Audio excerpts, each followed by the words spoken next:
ಬಂಧುಗಳೇ ನಮಸ್ಕಾರ. ನಾನು ದೇವರಾಜ್ ಅರ್ಕಲ್ಗೂಡು KRS ಪಕ್ಷದ ಅಧ್ಯಕ್ಷ. ಇವತ್ತು ಒಂದು ನಮ್ಮ ಕೊಣನೂರು ಪೋಸ್ಟ್ ಆಫೀಸಿಗೆ ಬಂದಿದ್ದೀನಿ. ಏನಂತಂದರೆ ಒಂದು ಮಾಹಿತಿ ನಿಮಗೆ ಸಾರ್ವಜನಿಕರಿಗೆ ಮಾಹಿತಿ ತಿಳಿಸ್ಬೇಕು. ಹಾಗಾಗಿ ಪೋಸ್ಟ್ ಆಫೀಸ್ಗೆ ಬಂದಿದ್ದೀನಿ. ಇಲ್ಲಿ ಪೋಸ್ಟ್ ಆಫೀಸ್ನಲ್ಲಿ ಒಂದು ಉತ್ತಮವಾದ ಸ್ಕೀಮ್ ಇದೆ. ಸ್ಕೀಮ್ ಅಂತಂದರೆ ಇನ್ಶೂರೆನ್ಸ್ ಅಂದರೆ ಯಾವ ರೀತಿ accident insurance, life insurance, general ಇನ್ಶೂರೆನ್ಸ್ನ ಪೋಸ್ಟ್ ಆಫೀಸ್ನಲ್ಲಿ ಮಾಡ್ತಾರೆ. ಈಗ ನಾವೇನು ಮಾಡ್ತೀವಿ, ಆಲ್ಮೋಸ್ಟ್ ಎಲ್ಲ ಮಿಡಲ್ ಕ್ಲಾಸು, ರೈತರು, ಕೂಲಿ ಕಾರ್ಮಿಕರು ಇಂಥವ್ರು ಇರ್ತೀವಿ. ಈ ಇನ್ಶೂರೆನ್ಸ್ ಕಟ್ಟಬೇಕು ಅಂದರೆ ಪ್ರೈವೇಟಲ್ಲಿ 10,000, 20,000, 50,000 ಇನ್ಶೂರೆನ್ಸ್ ಕಟ್ಟಬೇಕು. ಅಕಸ್ಮಾತ್ ಕಟ್ಟಲಿಲ್ಲ ಅಂತಂದರೆ ನಾವೇನು ಮಾಡ್ತೀವಿ, ಅಕಸ್ಮಾತ್ ಅಪಘಾತಕ್ಕೊಳಗಾಗ್ತೀವಿ, ಎಲ್ಲೋ ಕರೆಂಟ್ ಶಾಕ್ ಹೊಡೆಯುತ್ತೆ, ಮರದಿಂದ ಬೀಳೋದು, ಇನ್ನೆಲ್ಲೋ ಮಳೆ ಜಾರು ಬೀಳೋದು, ಸಿಡ್ಲು ಹೊಡೆಯೋದು, ಇಂಥದ್ದು ಎಲ್ಲವೂ ಇರುತ್ತೆ. ಆಗೇನು ಮಾಡ್ತೀವಿ, ಆ ವ್ಯಕ್ತಿ ಯಾರಾದರೂ ತೀರೋದ್ರೆ ಅವ್ರ ಮನೆ ಯಜಮಾನ ಇರ್ತಾನೆ, ತುಂಬ ಆಘಾತಕ್ಕೊಳಗಾಗ್ತಾರೆ ಮನೆಯವರು. ಪಾಪ ಏನೂ ಅನುಕೂಲ ಸಿಗಲ್ಲ. ಎಷ್ಟೋ ಸಲ ನೋಡ್ತೀವಿ, ಆ ಮನೆ ಯಜಮಾನ ಸತ್ತರೆ ಆ ಮನೆ ಇರೋ ಫ್ಯಾಮಿಲಿ ಮಕ್ಕಳು ಅವನ ನಂತರ ಕೂಲಿ ಕೆಲಸಕ್ಕೆ ಹೋಗೋದನ್ನು ನಾವು ಎಷ್ಟೋ ಸಲ ನೋಡ್ತೀವಿ. ಇದನ್ನು ತಪ್ಸೋಕ್ಕೋಸ್ಕರನೇ ನಮ್ಮ ಒಂದು ಭಾರತ ಸರ್ಕಾರ ಒಂದು ಒಳ್ಳೆ ಸ್ಕೀಮ್ನ ಮಾಡಿದೆ. ಅದನ್ನು ನಮ್ಮ ಪೋಸ್ಟ್ ಮಾಸ್ಟರ್ ಅವ್ರ ಮುಖಾಂತರನೇ ನಿಮಗೆ ತಿಳಿಸ್ಕೊಡ್ತೀನಿ. ನೋಡಿ ಸರ್, ನಮಸ್ಕಾರ ಸರ್. ನಾನು ದೇವರಾಜು KRS ಪಕ್ಷ ತಾಲೂಕು ಅಧ್ಯಕ್ಷ ಇದ್ದೀನಿ. ಇವತ್ತು ನಮ್ಮ ಕೊಣನೂರು ಪೋಸ್ಟ್ ಆಫೀಸ್ಗೆ ಬಂದಿದ್ದೀನಿ.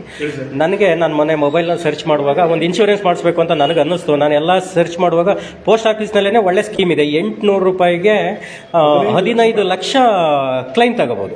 ಅಲ್ಲಿಗೆ ಎಷ್ಟು 18 ವರ್ಷದಿಂದ 65 ವರ್ಷದವರೆಗೂ. ಇವತ್ತು ನಾವು ಜನರಲ್ ನೋಡ್ತಾ ಇದ್ದೀವಿ, ನಮ್ಮ ಹಾಸನದಲ್ಲಿ ಹಾರ್ಟ್ ಅಟ್ಯಾಕೇ ಜಾಸ್ತಿ ಆಗ್ತಾ ಇದೆ. ಇಡೀ ಇಂಡಿಯಾಗೇನೆ ಹೆಸರಾಗ್ಬಿಟ್ಟಿದೆ ಹಾಸನದಲ್ಲಿ ಹಾರ್ಟ್ ಅಟ್ಯಾಕ್ ಜಾಸ್ತಿ ಅಂತ.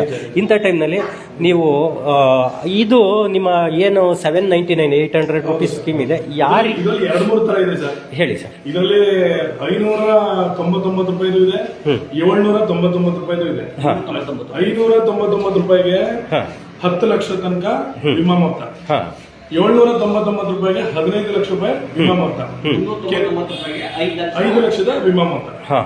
ಇದಲ್ಲದೆ ಬರೀ ವಿಮೆ ಮಾಡಿಸೋದು, ಬರೀ ಇವ್ರಿಗೆ ದುಡ್ಡು ಕೊಡ್ಸೋದು ಅಷ್ಟೇ ಅಂತಲ್ಲ.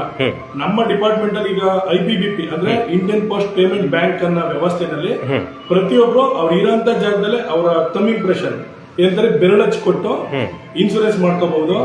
18ರಿಂದ 65 ವರ್ಷ ಇರತಕ್ಕಂಥ ಆರೋಗ್ಯವಂತ ವ್ಯಕ್ತಿ ಅವ್ರಿಗೆ ಹೃದಯಾಘಾತವಾದ್ರೆ, ಹಾವು ಕಡಿದ್ರೆ, ಪ್ರಾಣಿಗಳಿಂದ ಏನಾರ ದಾಳಿ ಉಂಟಾದ್ರೆ, ಬಿಲ್ಡಿಂಗ್ ಕಾರ್ಮಿಕರು ಮೇಲ್ಗಡೆಯಿಂದ ಏನಾರ ಬಿದ್ರೆ, ರೋಡ್ ಆಕ್ಸಿಡೆಂಟ್ ಆದ್ರೆ, ಏನಾರ ಉದಾಹರಣೆಗೆ ಸಡನ್ಲಿ ಭೂಕಂಪಗಳಾದಾಗ ಮನೆ ಹತ್ರ ಇದ್ದಾಗ ಮನೆ ಬಿದ್ದೋಗಂತದ್ದು, ಈ ತರ ಏನಾರ ಆದ್ರೆ, ಎಲೆಕ್ಟ್ರಿಕಲ್ ಶಾಕ್ ಕರೆಂಟ್ ಹೊಡೆದ್ರೆ, ಕಂಬದ ಮೇಲೆ ಕೆಲಸ ಮಾಡ್ತಾ ಇರ್ತಾರೆ, ದಿನಗೂಲಿ ನೌಕರರಾಗಿರ್ತಾರೆ, ಅಂತವ್ರಿಗೂ ಸುಧಾ ಇದು ಕವರೇಜ್ ಆಗುತ್ತೆ. 800 ರೂಪಾಯಿಗೆ ಇಷ್ಟೆಲ್ಲ ಕೊಡ್ತೀರಾ ನಿಮ್ಮ ಪೋಸ್ಟ್? ಖಂಡಿತ ಕೊಡ್ತೀವಿ ಸರ್, ಖಂಡಿತ ಕೊಡ್ತೀವಿ. ಇದಕ್ಕೆ ಸಂಪೂರ್ಣ ಸರ್ಕಾರದಲ್ಲಿ ಪ್ರತಿಯೊಂದು ನೀವು ಕಾನೂನು ಇಟ್ಕೊಂಡು ಕೇಳ್ತಿರಲ್ವಾ, ಅದೇ ರೀತಿ ನಾವು ಕಾನೂನು ಇಟ್ಕೊಂಡು ಕೊಡಕ್ಕೆ ನಾವು ರೆಡಿ ಇದೀವಿ. ಸಂತೋಷ. ಜೊತೆಲಿ ಸರ್ಕಾರದ ಈ ಉದ್ದೇಶ ಆಗಿರೋದ್ರಿಂದ ನಾವು ಯಾವ್ದೇ ರೀತಿ ಅಡ್ವರ್ಟೈಸ್ಮೆಂಟ್ ಮಾಡಕ್ ಆಗ್ತಿಲ್ಲ. ನಿಮ್ಮಂತವ್ರಿಂದ ಇದು ಅಡ್ವರ್ಟೈಸ್ಮೆಂಟ್ ಆದ್ರೆ ನಮ್ಗೆ ಇನ್ನೂ ಒಳ್ಳೇದು. ಇಲ್ಲ, ನನಗೂ ಇದ್ರ ಬಗ್ಗೆ ಮಾಹಿತಿ ಇರಲಿಲ್ಲ. ನಾವು ಹಲವಾರು ಕಡೆಗೆ ತಿರುಗ್ತಾ ಇರ್ತೀವಿ, ಎಲ್ಲ ಆಫೀಸ್ಗೆ ಹೋಗ್ತೀವಿ, ನಮ್ಗೇನೆ ಮಾಹಿತಿ ಇರಲಿಲ್ಲ. ಅಂದ್ರೆ ತಪ್ಪು ನಮ್ದೇನೆ ಇರ್ಬೋದು, ನಾವು ತಿಳ್ಕೊಂಡಿಲ್ಲ. ಹಾಗಾಗಿ ಇವಾಗ ನಾನು ನೋಡಿದಾಗ ಗೊತ್ತಾಯ್ತು ಇಂತ ಒಳ್ಳೆ ಸ್ಕೀಮ್ ಇದೆ ಅಂತ. ಇದು ಜನರಿಗೆ ಅನುಕೂಲ ಆಗುತ್ತಾ? ಖಂಡಿತ ಆಗುತ್ತೆ ಸರ್, ಖಂಡಿತ ಆಗುತ್ತೆ. ಬರೀ 15 ಲಕ್ಷ ಕೊಟ್ಟು, 5 ಲಕ್ಷ ಕೊಟ್ಟು, 10 ಲಕ್ಷ ಕೊಟ್ಟು ಈ ತರ ಅಲ್ಲ. ಅಕಸ್ಮಾತ್ ಜೀವನ ಪರ್ಯಂತ ಅವ್ರಿಗೆ ಏನಾದ್ರು ಅಂಗವಿಕಲತೆ ಅಂತ ಹೊಂದಿದ್ರೆ ಅವ್ರಿಗೆ ಟ್ರೀಟ್ಮೆಂಟ್ ಗೆ ವ್ಯವಸ್ಥೆ ಇರ್ತದೆ. ಈ ವ್ಯವಸ್ಥೆ ಅಂದ್ರೆ ಯಾವ ರೀತಿ ಇರುತ್ತೆ? ಹಾಸ್ಪಿಟಲ್, ನ್ಯಾಷನಲೈಸ್ಡ್ ಹಾಸ್ಪಿಟಲ್, ಯಾವ್ಯಾವ ಜಾಗದಲ್ಲಿ ಇನ್ಸೂರೆನ್ಸ್ ಗಳು ಕ್ಲೈಮ್ ಅಂತದ್ರಲ್ಲಿ ನೀವು ರನ್ನಿಂಗ್ ಇಟ್ಕೋಬೇಕು. ಪ್ರತಿ ವರ್ಷ ನಿಮ್ಮ ಬೆರಳನ್ನ ನಮ್ಮ ಅಂಚೆ ಕಚೇರಿಗೆ ಬಂದು ಕೊಟ್ಟು ಅಮೌಂಟ್ ನ ಪೇಮೆಂಟ್ ಮಾಡಿ. ಈಗ 800 ಎಷ್ಟು ದಿವಸಕ್ಕೆ ಒಂದ್ಸಲ ರಿನ್ಯೂವಲ್? 1 ವರ್ಷಕ್ಕೆ ಒಂದು ಸರಿ. 1 ವರ್ಷಕ್ಕೆ 800 ಒಂದು ಸರಿ. ಇಲ್ವಾ ಆಮೇಲೆ ಈಗ ಇವತ್ತು ಮಾಡ್ತಿದ್ವಿ, ಒಂದು 15-20 ದಿನಕ್ಕೆ ಆಯ್ತು ಕ್ಲೈಮ್ ಆಗುತ್ತೆ. ಒಂದು ಕರೆಕ್ಟಾಗಿ ಇವತ್ತಿಗೆ ಒಂದು ವರ್ಷ ಇವತ್ತು ಈಗ ಜುಲೈ ಅಲ್ವಾ, ಜುಲೈ ತಿಂಗಳಲ್ಲಿ ಮಾಡ್ತಿದ್ರೆ ಅವ್ರಿಗೆ ಇದಾಗುತ್ತೆ. ಅದು ಡೇಟ್ ಎಷ್ಟು ಪೇಡ್ ಆಯ್ತು ಅಂದ್ರೆ ಲ್ಯಾಪ್ಸ್ ಆಗಲ್ಲ, ಅದ್ರೊಳಗಡೆ ಬಂದು ನಾವು ಮಾಡಿಸ್ಕೋಬೇಕು, ಕ್ಲೈಮ್ ಆಗಲ್ಲ. ಈಗ ಡೆತ್ಗೆ 15 ಲಕ್ಷ ಕ್ಲೈಮ್ ಬರುತ್ತೆ. ಅಕಸ್ಮಾತ್ ಏನಾದರೂ ನಾವು ಹಾಸ್ಪಿಟಲ್ ಏನೋ ಒಂದು ಆಕ್ಸಿಡೆಂಟ್ ಆಯ್ತು, ನೋವಾಯ್ತು, ಏಟಾಯ್ತು, ಆಸ್ಪತ್ರೆಗೆ ಹೋದ್ವಿ, ಇದು ದುಡ್ಡು ಕೊಟ್ಟು ಮಾಡ್ಬಿಟ್ಟು ಆಮೇಲೆ ಇನ್ಶೂರೆನ್ಸ್ ಕ್ಲೈಮ್ ತಗೋಬೇಕಾ ಇಲ್ಲ ಕ್ಯಾಶ್ಲೆಸ್ ಮಾಡ್ತೀರಾ?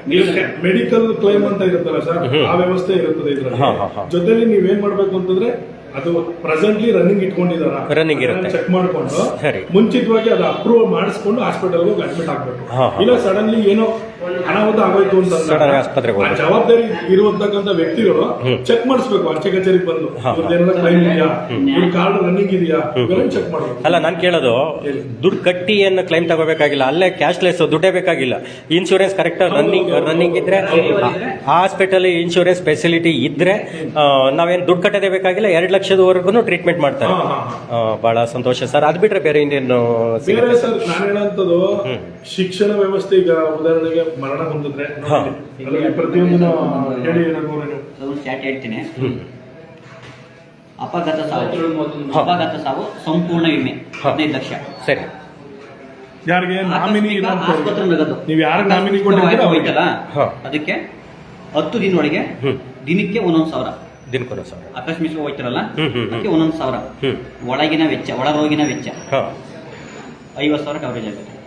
ನಾವು ಇನ್ ಪೇಷಂಟ್ ಆಗಿ ಅಡ್ಮಿಟ್ ಆದ್ರೆ 50,000 ರೂಪಾಯಿ. ಶಾಶ್ವತ ಅದೇ ಅಂಗವೈಫಲ್ಯ, ಭಾಗಶಃ ಅಂಗವೈಕಲ್ಯ, ಕಾಲೇ ಇದಾಗಂಥದ್ದು, ಕೈ ಮುರಿದೋಗಿರೋದು. ಜೀವ ವಿಮೆ ಎಷ್ಟು ಪೂರ್ತಿ ಜೀವ ವಿಮೆ ಏನು 15 ಲಕ್ಷ ಮಾಡಿಸಿರ್ತೀವಿ ಅಷ್ಟೋ ಬರುತ್ತೆ. ಇವೆ. ಸಂತೋಷ. ಶಿಕ್ಷಣ ನಿಧಿ, ಮಾನಸಿಕ ಒಬ್ಬ ಮಗನಿಗೆ 1 ಲಕ್ಷ ಎಜುಕೇಶನ್ಗೆ, 1 ತಿಂಗಳಿಗೆ, 1 ವರ್ಷಕ್ಕೆ 1 ಲಕ್ಷ ರೂಪಾಯಿ ನಿಮಗೆ ಕ್ಲೈಮ್ ಸಿಗುತ್ತೆ. ಯಾರು ಇನ್ಶೂರೆನ್ಸ್ ಮಾಡಿರ್ತಾರೆ ಅವ್ರ ಮಕ್ಕಳಿಗೆ ಎಜುಕೇಶನ್ಗೋಸ್ಕರ, ಎಜುಕೇಶನ್ ಮಗನ ಎಜುಕೇಶನ್ಗೋಸ್ಕರ 1 ಲಕ್ಷ ರೂಪಾಯಿ ವರ್ಷಕ್ಕೆ ಅಂತಲ್ಲ, ಆ ಮಗುಗೆ 1 ಲಕ್ಷ ರೂಪಾಯಿ. ಇನ್ನೇನು 1 ಪ್ರೀಮಿಯಂ 1 ಲಕ್ಷ. 15 ಲಕ್ಷದ ವಿಮೆ, 10 ಲಕ್ಷದ್ದು ಹೊರ ರೋಗಿನ ವೆಚ್ಚ 30,000. ಹೊರರೋಗಿಗಳು ವಿಭಾಗಕ್ಕೆ ಸೇರ್ಕೋತಾರಲ್ಲ ಅವಾಗ ಆತರ. ಅಂತಿಮ ಸಂಸ್ಕಾರ ನೆರವು. ಆಯ್ತು ಸರ್, ಥ್ಯಾಂಕ್ ಯು. ಆಮೇಲೆ ಇನ್ನೊಂದು ಏನೋ ಕೇಳಬೇಕು ಅಂತ ಅನ್ಕೊಂಡೆ ಸರ್. ಇದು ಎಲ್ಲಾ ಪೋಸ್ಟ್ ಆಫೀಸಲ್ಲೂ ಸೌಲಭ್ಯಗಳಿದೆಯಾ? ಕೆಲವೊಂದೊಂದು ಆಯ್ದ post office total all India. India ಏನು ನಿಮ್ಮ ಲಾಸ್ಟ್ ಬ್ರಾಂಚ್ ಇರುತ್ತೆ ಚಿಕ್ಕದು, ಏನ್ ಹೇಳ್ತೀವಿ, ಕಾಶ್ಮೀರ ಟು ಕನ್ಯಾಕುಮಾರಿ, ಕಾಶ್ಮೀರಿಂದ ಕನ್ಯಾಕುಮಾರಿವರೆಗೂ ಯಾವುದೇ ಎನಿ ಪೋಸ್ಟ್ ಆಫೀಸ್ ಈ ಸೌಲಭ್ಯ ಸಿಗುತ್ತೆ. ಕೇಳಿದ ತಕ್ಷಣ ಮಾಹಿತಿ ಕೊಟ್ಟೇ ಕೊಡ್ತಾರೆ. ಇದಾಗಿತ್ತು ಇವತ್ತಿನ ವಿಶೇಷ. ಯಾರ್ಯಾರು ಕ್ಷಿಪ್ರಕ್ರಾಂತಿ ಮೀಡಿಯಾ ಚಾನಲ್ನ ಸಬ್ಸ್ಕ್ರೈಬ್ ಮಾಡಿಲ್ಲ, ಲೈಕ್ ಮಾಡಿಲ್ಲ, ಶೇರ್ ಮಾಡಿಲ್ಲ, ಅವರೆಲ್ಲ ಲೈಕ್ ಮಾಡಿ, ಶೇರ್ ಮಾಡಿ, ಸಬ್ಸ್ಕ್ರೈಬ್ ಮಾಡಿ ಅಂತ ಹೇಳ್ತಾ, ಇದು ನಿಮ್ಮ ಚಾನಲ್, ಬೆಳೆಸಿ ಹಾರೈಸಿ ಅಂತ ಕೇಳ್ಕೊಳ್ತಾ ಮುಂದಿನ ವಿಡಿಯೋದಲ್ಲಿ ಸಿಗೋಣ. ಅಲ್ಲಿವರೆಗೂ ನಮಸ್ಕಾರ. ಜೈ ಹಿಂದ್, ಜೈ ಕರ್ನಾಟಕ.